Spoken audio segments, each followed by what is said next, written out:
Until this point, Richard has seen Zedd get on this rock. I'm assuming he has watched him stand on the rock, and nothing has clued him into the fact that anything else more than just dude standing on a rock is happening. Yeah. Maybe he's at peace with himself there. Maybe it helps him think, but there's nothing that Richard would physically be able to see or sense to tell him that anything more than a guy standing on a rock is happening. Right. But there's something special about this rock, and he knows that. So, when he steps up on the rock, because of course you're going to take this opportunity, even not knowing what it was, like, what's so special about this to your wizard friend? Right. It must be something. He steps up on the rock, and he feels tingles, and he feels warmth. So much so that he ends up giving himself over to it. It's complete rapture immediately. I kind of pictured this as a damn good back rub. Like, oh yeah, this is the stuff. I want to be here as long as possible. Close your eyes. Fuck the time. This feels good. Yeah, but it's also kind of like a trip, like you said, because he's giving himself over to it, and he feels connected to everything around him. He feels the earth and the sky and the worms and the plants, and he feels how they're all connected to each other, and he's one with all of the wizards that used the rock before him. That is some straight up magic mushroom shit right there. Just saying. Right. Not that I know anything about that.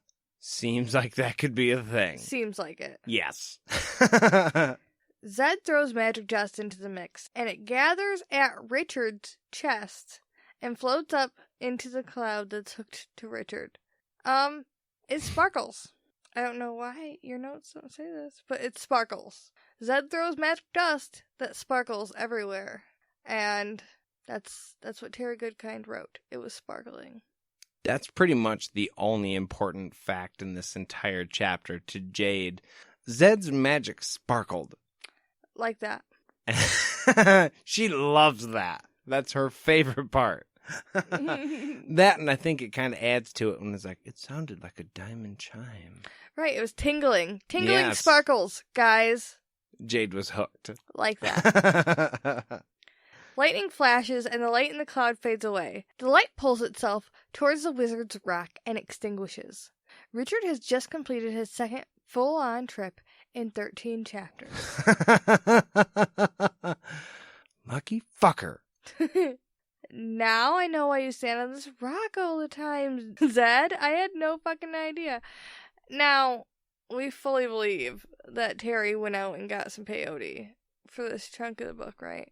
Oh, yeah. Yeah, without question. He was like, look, I need to make this seem super realistic.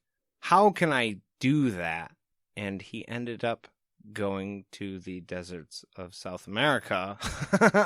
He sat on a big-ass rock. Probably got himself some DMT or some magic mushrooms or something of that sort. Maybe some peyote. Yeah. And went to it because this whole scene was pretty vivid. I want to allude to something that's one of Jade's favorite things, which is Disney movies. Oh. In the movie Dumbo, there's a whole scene with pink elephants where Dumbo is just chirreping balls. Pink elephants on parade. The whole thing is animated, and it's just beautiful. Like, it's awesome to watch, even though you're kind of chuckling like, haha, he's tripping balls. Like, somebody sat and put actual visualizations to what you would probably see when tripping balls. And I feel like Terry did this expertly. Rarely is there a writer that can put you in somebody's head more than what happens in the scene right here with the clouds and the flashes of light and the shit going on. And you were like 100% enveloped. Like, oh my fuck, what's going to happen? And it's awesome. And even if Richard doesn't quite understand what's happening here, the reader goes on a journey, so to speak.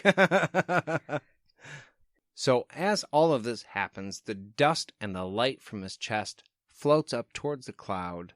There's a flash of light, and the cloud dissipates, and it's no more. Right. And this is when Zedd tells him, "You're a natural. Just try to imagine doing that naked." And this fully explains why when we meet Zedd, he has no clothes on. Right, he's just hanging out naked on his rock. Hanging out with his wang out. Seems totally crazy at the time, but now that we know that's what was going on, still it's a little weird to be naked, but yeah, you do it. Yeah.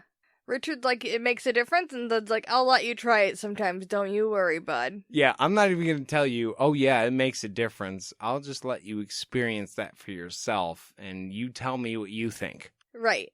He does tell Richard he has all the makings of a fine wizard, which is quite the coincidence, considering that he's also the Seeker. Can you be enough fucking things? Richard, calm down.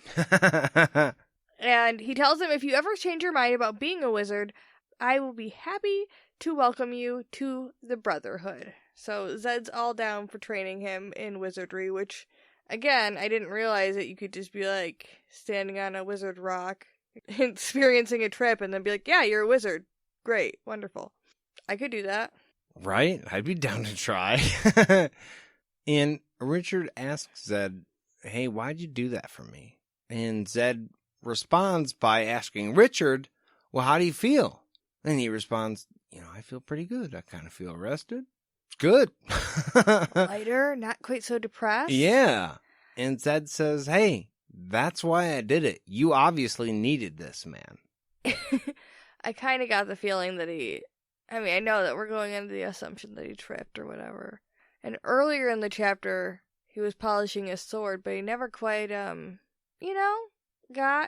to where he was going, maybe? Anything out of it? So... Yeah, I could see where you're going with that.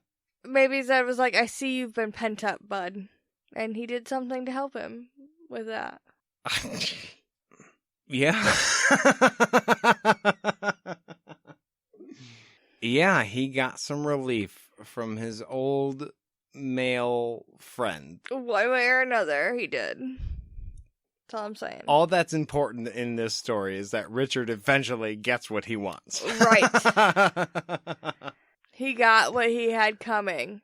Oh, look at you with the jokes. So Zedd holds up his hand, and the piece of cheese he threw earlier floated right back to him. So that makes sense in the end. He didn't waste the cheese. Right. If nothing else, that was the one thing this chapter where I would have had a real problem with. Like, bullshit. Zedd didn't throw the cheese away. No fucking way. No fucking way. Richard can suddenly understand complex magic, doing with clouds and tracing people, and explain to a wizard, the great wizard no less, how this shit is supposed to work. But I will not believe that Zedd wastes food. No way. Especially not cheese, of all foods. Which is actually the second time this book that cheese has just been discarded. Even though it wasn't totally discarded in the end, what do people have against cheese? It's good, guys, I promise. You know what else is good? What's that, JD? Emailing us at podcastatt@gmail.com if you have literally any notes. Good, bad, ugly. We want to hear them.